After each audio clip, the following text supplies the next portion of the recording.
Hey, welcome to Entrepreneur Encounters, the show focused on small business owners, entrepreneurs, visionaries, and innovators just like us. Because our guests are just a little bit ahead of us on the entrepreneurial journey, we can learn insights and strategies on how to grow our businesses based on their struggles, their stories, and their successes. I'm your host, Brent Halfwasson, Milwaukee Small Business Coach, and I want to transform your hard work into hard cash.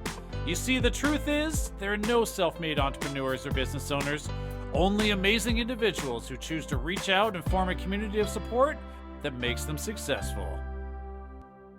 Well, hey, thank you for joining me on today's episode of Entrepreneur Encounters. In today's interview, I speak with Sharon Kevil, founder of Forti Goods.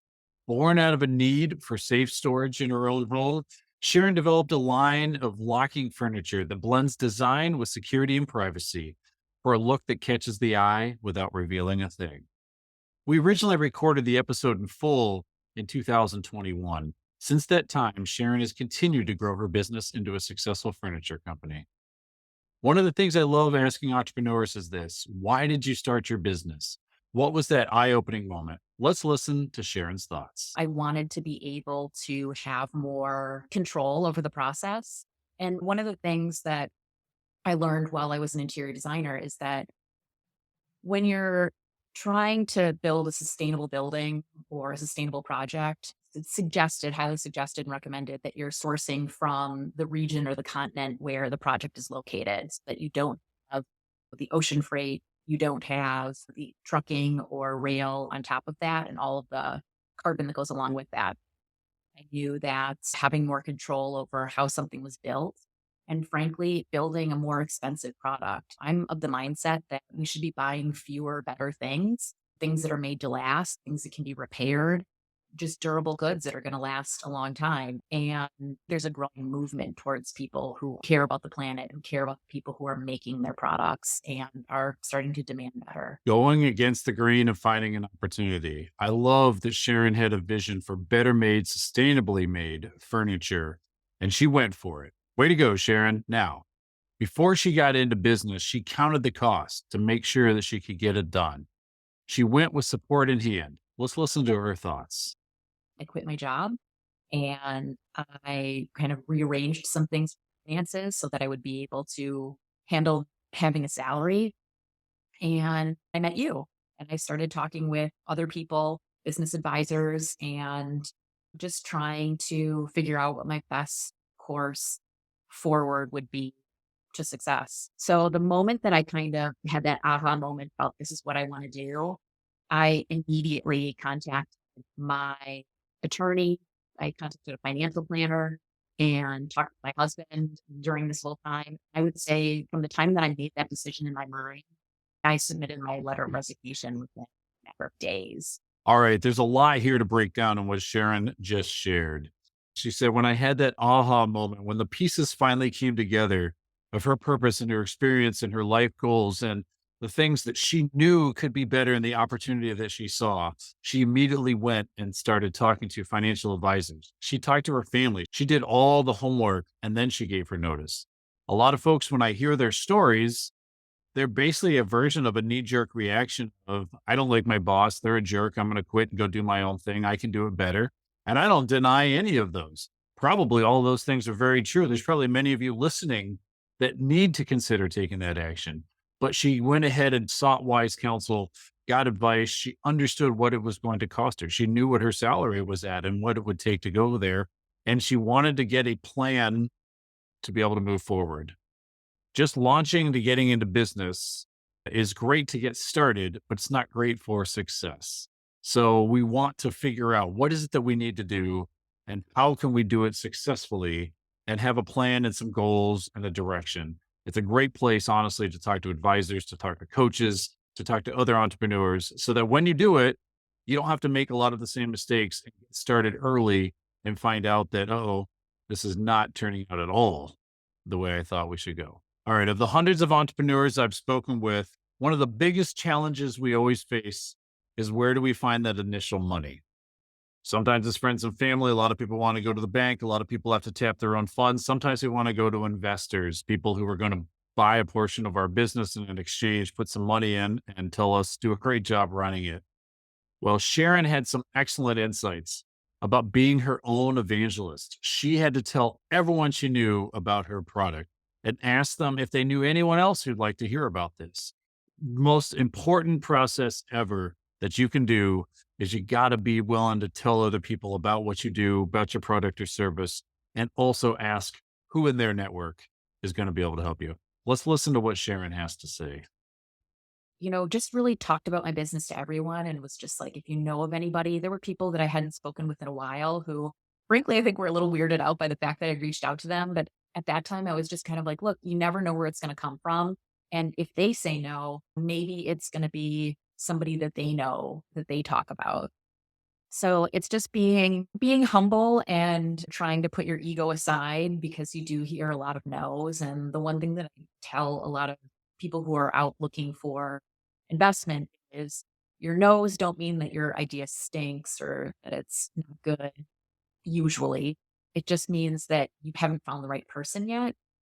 And that's also hard advice to take because you also hear from a lot of people that investors don't invest in the idea, they invest in the person. And so for me, I was like, well, what does that say about me then? If nobody's like investing in my company, do they not believe in me? But pitching, there is an art to it. And it takes a little while to hit your stride. All right, we heard Sharon say a lot of things here. Let me just break it down in general. Number one, here's the one key takeaway: there is no briefcase of money for you to go find. There is no briefcase of money for you to go find. Yes, there are grants that actually takes work too. I am usually floored by the number of people who call and say, "Hey, I'm looking to start a business. I want to get startup capital." And what they mean by that is, I would like someone to 100% fund everything that I am doing. Doesn't exist. Whole bunch of reasons. I'm not going to get into why, but no one wants to fund your business if you can't figure out how to fund it yourself in some way for some percentage. It can't be 100%. So I just want to start off with that. Sharon went out. She knew she had a vision. We've already talked about that. She knew she had the aha moment. She was ready to go. She was ready to dive in, and she knows she has to sell her story. A lot of folks, they go out, they tell one organization, they make one loan application to the bank, they talk to one potential funder, they talk to one support organization. And when someone says, "No, I don't think so, it's not a good fit, it doesn't really work for us, you're too early, you're not ready," you're not telling a story that is compelling. Everyone says, "Well, I talked to someone and they said no." You could not let no be the final answer. You actually want to get to know quickly. You actually want to go into these meetings having people to tell you no. And it's not because you're not pitching well, you're not capable, you haven't prepared your story, and you don't know what you're doing. It's because the people who are not ready to invest in you, you don't want to spend any more time with. What you want to do is get out there, present the best possible pitch you can, and you want to ask folks, who else needs to hear this story? Where else do I need to go? It is almost always not the person who's we're directly connected with. It's the people they know. And when you get introduced to someone new, that cycle starts again because now it's someone you know, and you want to ask them, where else can I go to pitch? If you listen to the full interview with Sharon, she'll tell you she got a lot of no's. You can't let those no's get you down. What you can do is figure out, help me understand, what are the things in my presentation, my pitch, my product, my service, my idea that would have brought you closer to saying yes. And some people will give you useful feedback and others won't, but some will really give you good feedback in terms of like where you need to go. This product is too early for me. I think you need to look for investors who are willing to look at early investments. Great. Go do that. You may have banks that say this doesn't fit in the portfolio of what we do. Great. And they may say, if it gets positioned this way, we can take a look at it. Ah, okay. And then you have to evaluate as the business owner because it is your business. You don't always want to redo your entire business because that's what a funder has to say. But you do want to strongly evaluate and say, is that something that should and can be changed in order to make this successful? Because business doesn't always go the way we want. But the key here is the power of no. You want to get to it quickly and you need to expect it a lot. And I mean a lot. I mean, not once, not 3 times, not 5 times. You might need to make 20 asks for funding. And you need to learn each time. If you keep telling the same story and doing the same thing every time, you can expect the same result. And it's where perseverance, the number one characteristic for all entrepreneurs and small business owners, comes in. You can't let it get you down. The people who mind don't matter, and the people who matter don't mind. So you want to focus on that. Entrepreneurs and small business owners, when they're in the flow, when they're in their groove, are some of the most motivated people I've had the pleasure of knowing. We have to be. We are out there working to bust through obstacles and make things happen. As a friend of mine, a former colleague used to say, it's where hustle meets passion. And I had it with a dose of reality. And I actually say it's where hustle now meets your purpose. I think passion is fleeting. I want your purpose to be what you're anchored in, the sum of like what you were created for, what all your experiences lead to, and where your opportunities are showing right now is your purpose.